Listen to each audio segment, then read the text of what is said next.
अस्सलाम वालेकुम। आप देख रहे हैं के न्यूज HD। मैं हूं हारिस अली शाह गिलानी। चलते हैं आज की अहम खबरों की तरफ।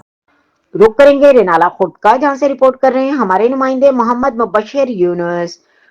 रेनाला खुर्द अल खिदमत वेलफेयर काउंसिल की जानिब से 25 दिसंबर का दिन निहायत अकीदत और एहतराम के साथ मनाया जाएगा और मुल्क की सलामती की दुआएं भी कराई जा रही हैं। सैयद नदीम मकसूद जाफरी। 25 दिसंबर का दिन हमारे कायद आजम मोहम्मद अली जिन्ना और बानी पाकिस्तान की पैदाइश का दिन है। हम अपने कायद को खराज तहसीन पेश करने के लिए इस दिन को भरपूर तरीके से मनाते हैं। अल खिदमत वेलफेयर काउंसिल की जानिब से एक तकरीब का इनेकाद किया गया। तकरीब में सियासी, समाजी, सहाफती शख्सियात और दीगर ने शिरकत की। तकरीब में कायद आजम मोहम्मद अली जिन्ना की सालगिरह का केक काटा गया और मिली नगमे तिलावत और कुरानी ख्वानी की गई और मुल्क की सलामती के लिए दुआएं खैर कराई गई।